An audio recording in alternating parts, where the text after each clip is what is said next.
This episode of the Police One podcast is sponsored by Officer Store. Learn more about getting the gear you need at prices you can afford by visiting officerstore.com.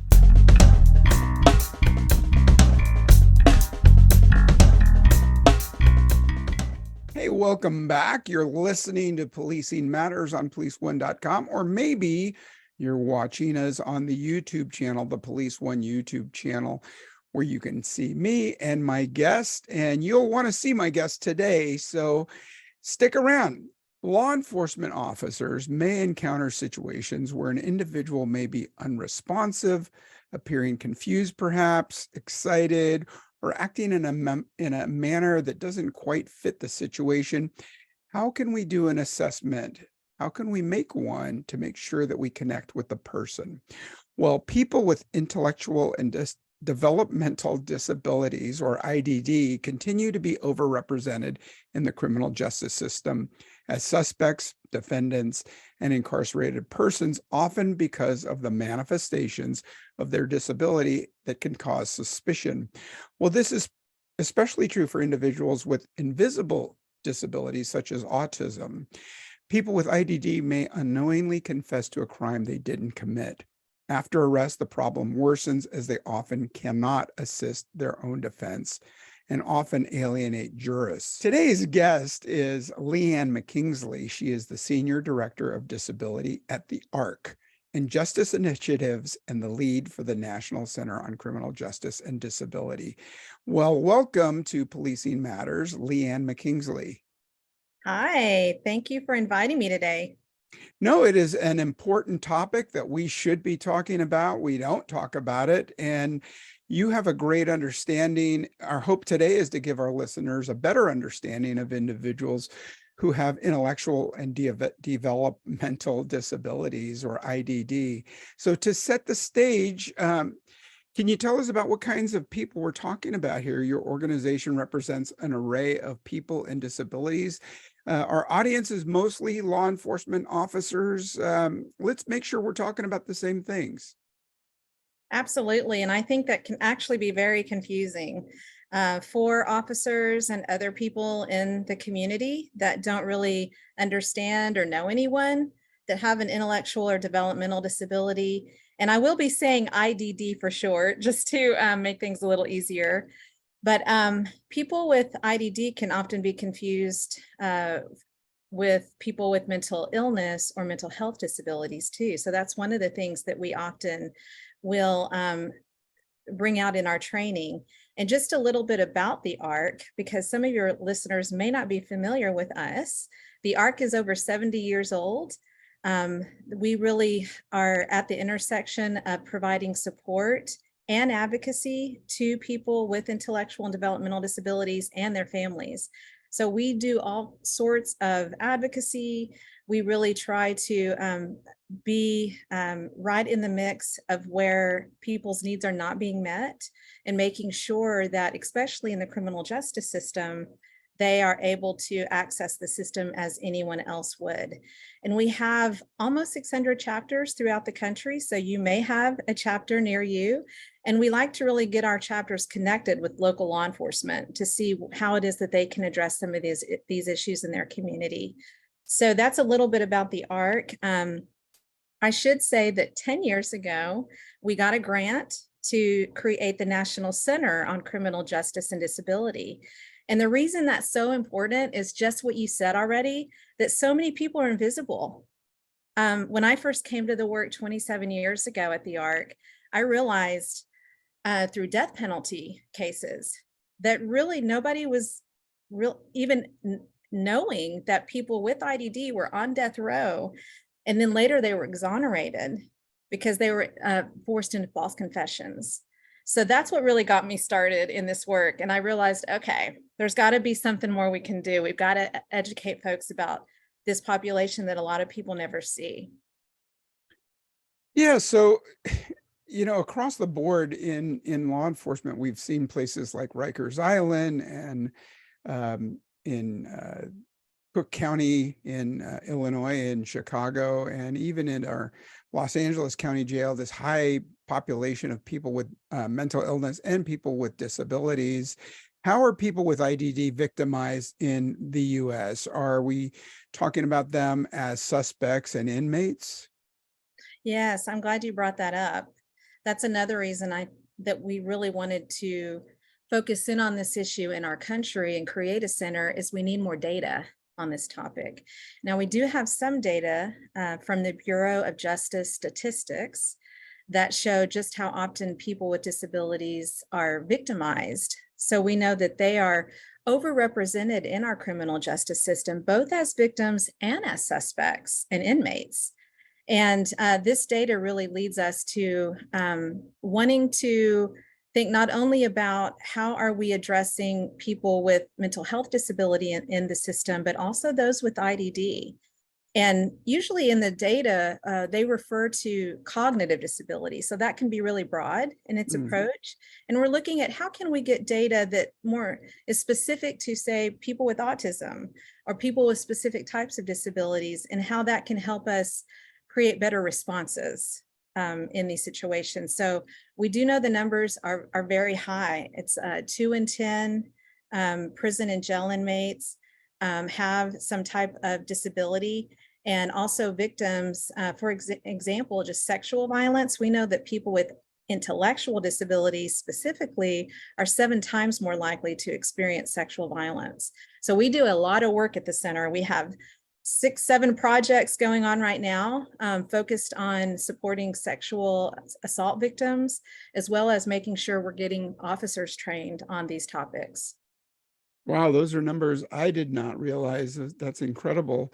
What should officers be thinking about when they approach someone who may seem out of sorts? Like I described in the intro, maybe that it just isn't so consistent with the situation at hand.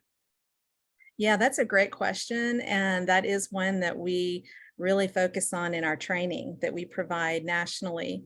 And I'll break that down into 4 key points. First of all, if at all possible, slow things down. If you have any inkling that something might be going on and you're not sure if it could be disability related, and it's hard to know, right? It could be drugs could be involved. I mean, there's all kinds of things that officers come upon the scene and they're not sure. But if at all possible, to slow things down and really start kind of taking in what's going on. Are there other people around you can talk to, for example, who may know about the individual? And then secondly, consider if disability is playing a role.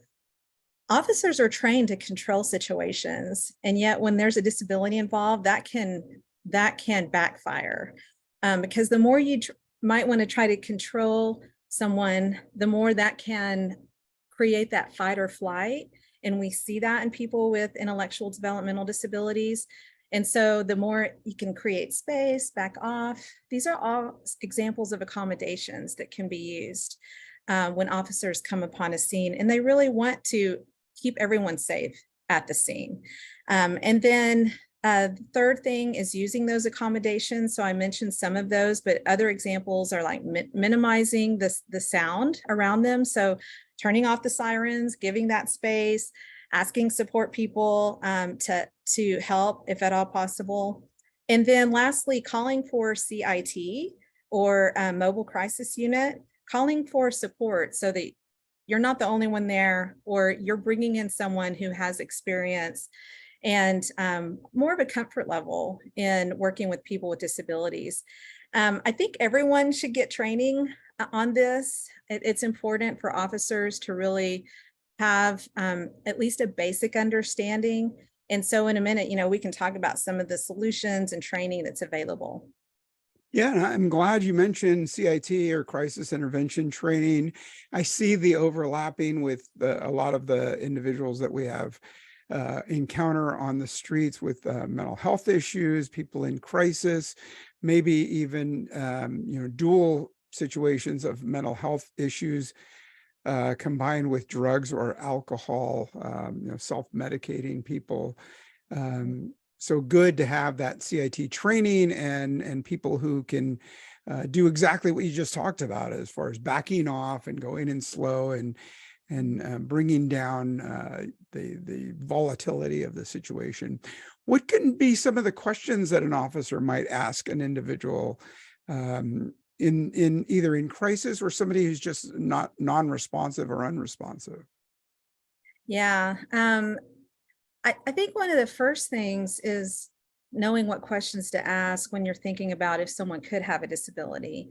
So first of all, just thinking, is disability present? And rather than having to ask someone directly, because they may or may not want to tell you, you can ask other questions like, where do you live? You could ask about, do you have a job?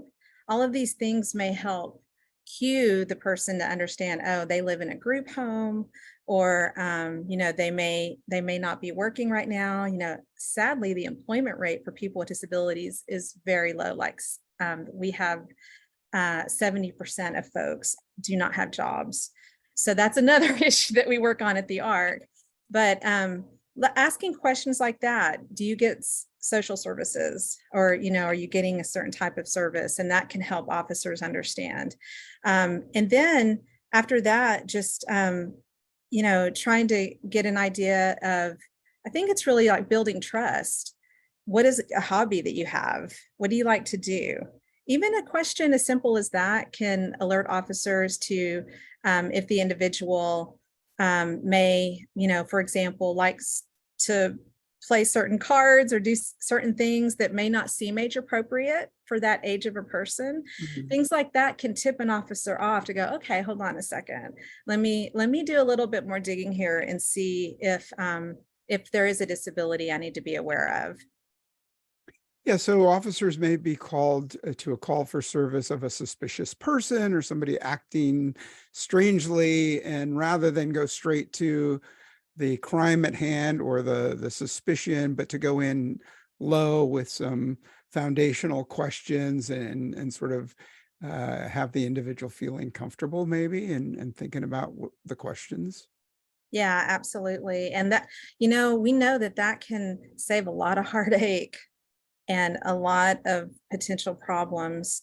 I mean, for this population, de-escalation is the name of the game.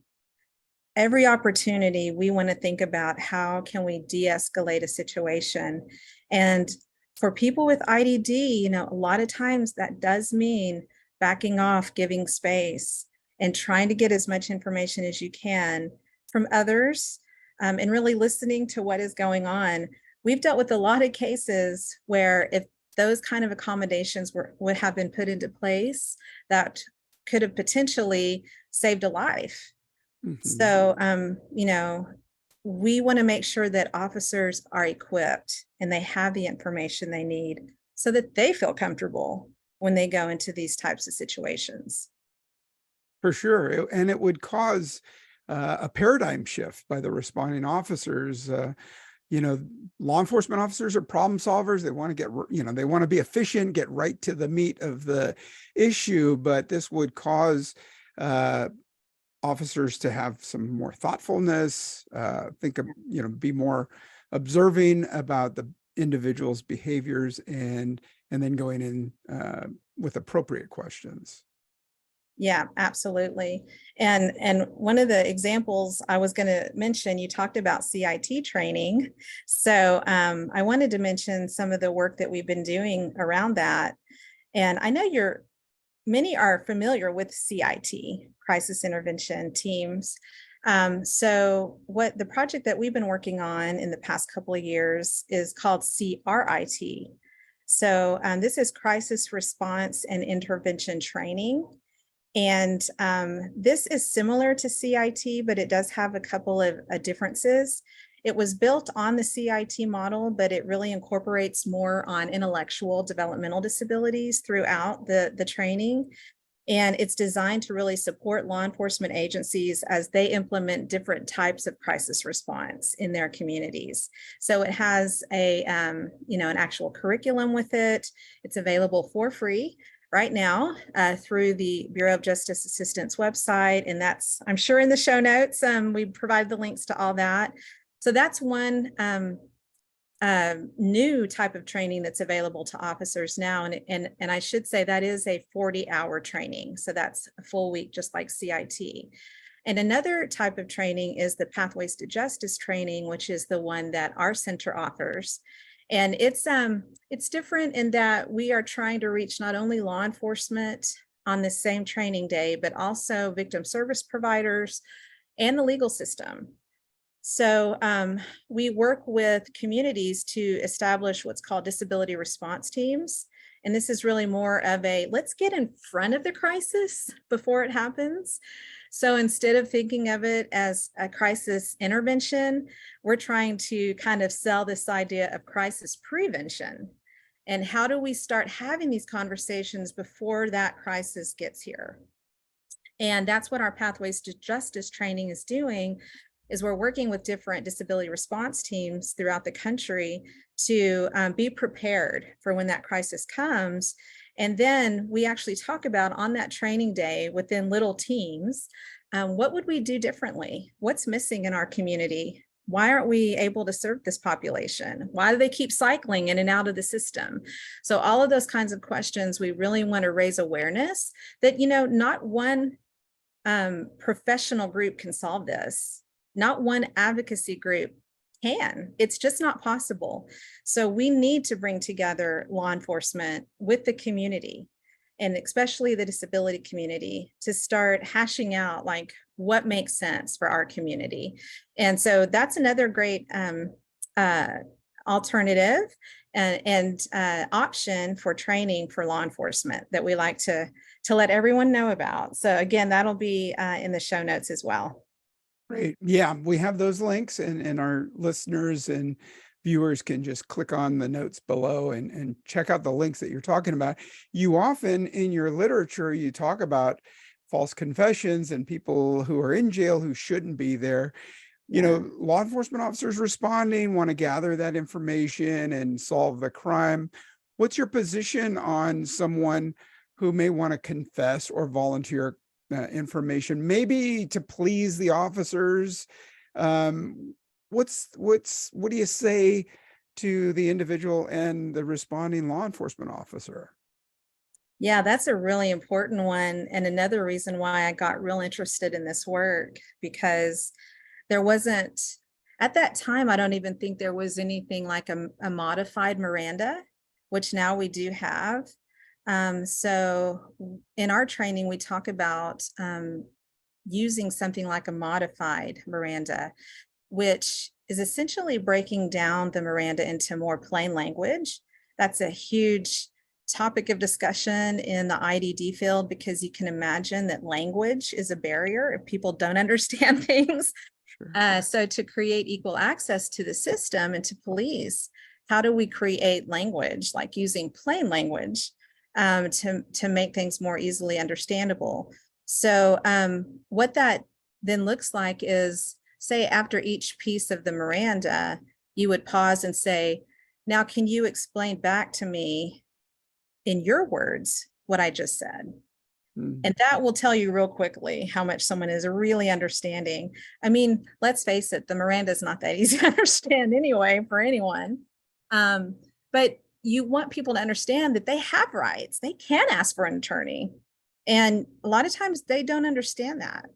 People with disabilities, like intellectual developmental disabilities, may have never received any training on this topic to know what to do if this happens. And there has been some training to kind of look into this issue, but it may be too one-sided in saying that always the officer is your friend. When we know that if an officer is there to investigate, the officer has a different role. So we really want to make sure that they understand all of these different roles. And if an officer thinks that someone may have a disability, then they can, make sure that there's someone there, a support person, someone to help communicate. Make sure that if you're going to all this length to bring someone in to investigate, you want that to be a tight case. But that's not going to happen if you have someone just parroting back what you want to hear. And we do know that this, can easily happen. People with IDD are highly suggestible. They're more vulnerable in these situations, and they want to be accepted. They want to be liked. And if there's this officer asking them questions, they want to be friends with you. So that can be a very difficult situation that you have to think twice about how you're going to get accurate information. So yeah, I think that's I'm glad you raised that point, because that's something we really like to bring up to officers who may not know this. Mm-hmm. Yeah, great information there. I want to talk more about support and training to get to better outcomes. But first, I'd like to take a moment and thank our sponsor, Officer Store, equipping protectors with passion. That's how we operate, and it's how we live. We understand that having the right gear can mean the difference between life and death. Our goal is to get you the gear you need, when you need it, at prices you can afford. Visit us at officerstore.com. And we're back, and I'm speaking with Leigh Anne McKingsley, the Senior Director of Disability at the ARC, and she's helping us identify and understand interacting with people with intellectual and developmental disabilities, or IDD. There's a joke in there somewhere, but I'm not going to make it. You've brought up some great information so far. Can you tell us about how training has, any examples of training that did create better outcomes than traditional methods, say? Yeah, so I mentioned earlier our Pathways to Justice training, and we've had a couple of publications where we've been able to shine a light on some of the successes that we've had. And in one state in particular, and I believe it was in New Jersey, we had created a disability response team. The officer never had this type of training on IDD, and just within a week or so, a case had come up where, because he was involved in that team, he was able to call the ARC, and they were able to keep the person from going into the criminal justice system, because the officer then understood more about the disability. So we've been getting calls like that from those who've taken the training and have been able to reach out to people with knowledge about IDD. One of the things that we also like to talk about is when it comes to understanding disability issues, we're not trying to create PhDs. You don't have to be a doctor to make a huge impact in someone's life. So in this case, this particular officer, it took one training and getting connected, and it changed a person's trajectory. I think that I wish that we could document every time that happens. I feel like if we could, do more research on that and have better numbers on how often people are getting steered away when they should not be going into the system, then we could, have a lot more, I think, interest in this area and maybe more funding to do the work. Yeah, no, it's surely needed. Places like the National Center of Missing and Abducted Children in Arlington, Virginia, they put on free training there, on-site training, but they also go across the country. Now, I see that you're writing a crisis intervention guide and updating the ARC's Pathway to Justice training. Tell us about that. Yeah, so I had kind of talked about that earlier, and the CRIT training, but I didn't get to go into some detail. This has been exciting because we're able to partner with a few different agencies on this. One of them is the International Association of Chiefs of Police, Policy Research Associates, and the University of Cincinnati. And while we know that there is plentiful training in law enforcement world, probably sometimes more than you all want, we do want to make sure that there is enough training on disability issues and intellectual and developmental disability specifically. So this crisis response intervention training allowed us the opportunity to bring more information in on intellectual and developmental disability specifically. And similar to our Pathways training, another key point that we're really wanting to usher into the as we think about police training in the future is bringing in people with disabilities themselves as co-trainers. So we want officers to see that people with intellectual and developmental disabilities, they can be co-trainers. They can do a lot of things that maybe people in society don't think that they're that they have the potential to do. So just that in and of itself can really help address any stigma or bias, or, just not understanding the disability. So I think that more than anything is what I'm really excited about, because as we've seen that happening in our pathways trainings, and then we were able to pilot the CIT training, and we saw that unfold in a training in Oregon, it really kind of brings a different understanding to police about what people with disabilities are capable of, who they are, just building the relationships between the disability community and the policing community. Mm-hmm. Yeah, I mean, you bring up a great point about the stigma, and across the board in situations where maybe we want to maintain some privacy about a disability or a situation. As I teach at a university, and sometimes I'll get a private notice that one or two students in my classes may need special attention, and so that's between me and them. Officers occasionally respond multiple times for the same people in their cities or in their districts. Sometimes it's a senior, maybe with dementia, who just keeps leaving the home, gets lost. There's a search, and sometimes that might happen a couple of times a month. Would we ever be talking about something like a bracelet, like a medic alert bracelet, or something that would help us identify people, to give us like an early warning that we should be paying attention to something else? Yeah, so I've definitely seen an increase in registries. What we often see are registries where people can sign up with their police department, or maybe it's the city in some fashion, to just alert officers that if someone is coming upon a scene and they see a certain bracelet, or they can ask for certain identification.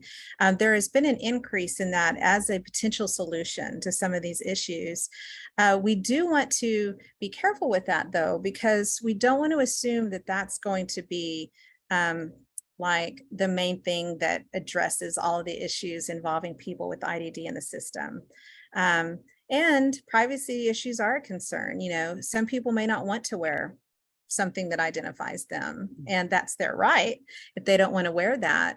We actually have a project that we're working with IACP right now called Project Home Safe, that's dealing with this very issue. And we created some publications on the pros and cons of using like a locative technology, and thinking through like, when is it needed? Why is it needed? How do families make that choice?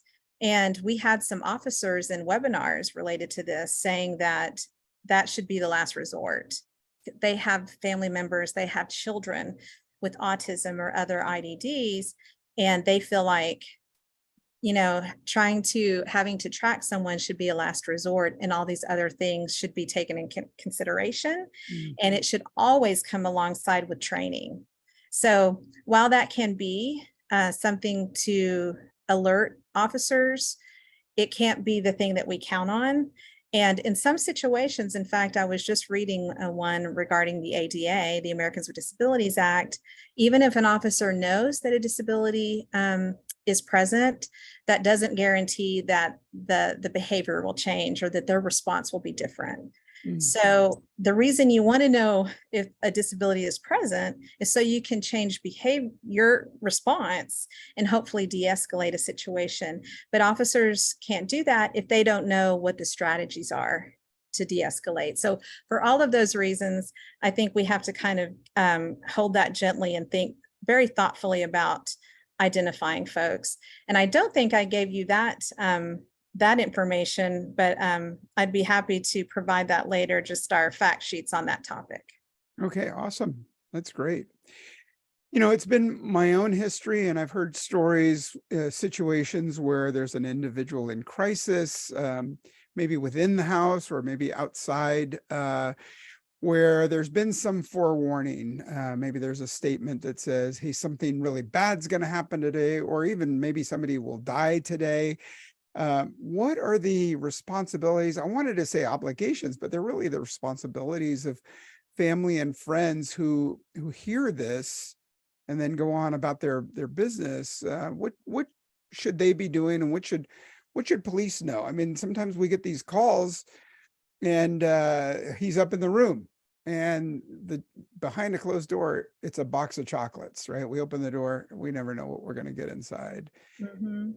What should the family, do we have training or information for families to know what they should be doing and saying? Yeah, that's a very good question. Um, I do think it's a scary thought, right? For any of us, if we're a parent or have anyone we care about, on having to think about what could happen if my son with autism is raped. What could happen if my daughter with autism is held up and has a knife? I think it's scary situations for people to think about. So we don't necessarily want to make a plan of action for that. But I think in a number of situations, though, with behavioral health or within schools with different IEPs, individualized education plans, different plans can help prepare families. So you may have heard of like safety planning for crime victims, similar to developing a safety plan so that someone would know what to do if they were victimized. Families can develop a plan for crisis and make sure that they know what to do when they see certain red flags. Mhm. Like I said, a lot of this can be built into their IEPs in schools, or once that they're out of school, working with their caseworkers, having a plan of action so that we know what to do. I Mhm. think the scariest thing is waiting till it's right in front of you and then nobody knows for sure. So I think even the family can get paralyzed in that and go, what do we, and a lot of the shame around that, a lot Mhm. of the fear, the stigma, all of that. And so getting ahead of that and starting to create those plans way before that situation is really what we want to see happen. But we see even in the world of future planning for families with their kids and their adult children with disabilities, even that is difficult. So we're trying to get people to think ahead, whether it's future planning for what happens to my child when I die, or whether it's what if they get in a situation and we need to be prepared if they're victimized, if a behavior occurs and an officer needs to come, just to be as prepared as possible. I know some families reach out to their law enforcement way before anything, just to make sure that those officers know, this is our situation. This is what you may come across when you come here. So the more that everyone is on the same page and is aware, the more likely that situations can turn out safe for everyone. Yeah, that's great advice. I've met with some people on planning, and just a simple, if there's a call to 911 dispatch, just for dispatch to be able to say, just, keep the individual in a common area, sitting on the couch, turn on the TV or whatever they want to do, but don't let them go up into their bedroom and close the door, because then it's another situation with some mystery behind it, just to keep people in plain view. Yeah. And that's a line we walk carefully, because a huge piece of what the ARC advocates for is inclusion, and we want all people to be included in our society. Mhm. We don't want people to look at someone with an intellectual disability, and because the behavior is different, think automatically jump to there's something wrong, Mhm. or criminalizing someone because they have a disability. But Mhm. in our day and age and in our society where we're at now, people are scared a lot of times. And so it's important just to realize that the characteristics of someone with autism, maybe, they have certain characteristics or behaviors that they do that are so normal for them. And what may seem abnormal to others, we have to really remember that inclusion means we all, can exist together, and we don't have to fear what we don't know. We just have Mhm. to learn about what we don't know. For sure. Yeah, I mean, my question was along the lines of, when there's something happening beyond somebody's control, there are limited options of who they can pick up and call. And there's a 3-digit number that people love to call for every situation. And, it begins with a number 9. Mm-hmm.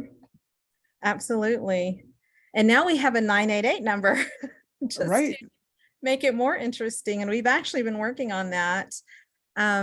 We have been looking at our different chapters throughout the country and asking, has your chapter been involved in talking about how 988 could work for people with intellectual and developmental disabilities too? So we want to make sure that anyone that has a mental health disability or IDD can access the 988 number and can make sure that we get a response that is not necessarily from the law enforcement, but from a better source who actually has the time, opportunity, and training to address those issues. So I do think that we have some hope in going in a different direction, but we still have a ways to go because we still have to get enough of the resources in place so that when people do call 988, there's actually something there for them.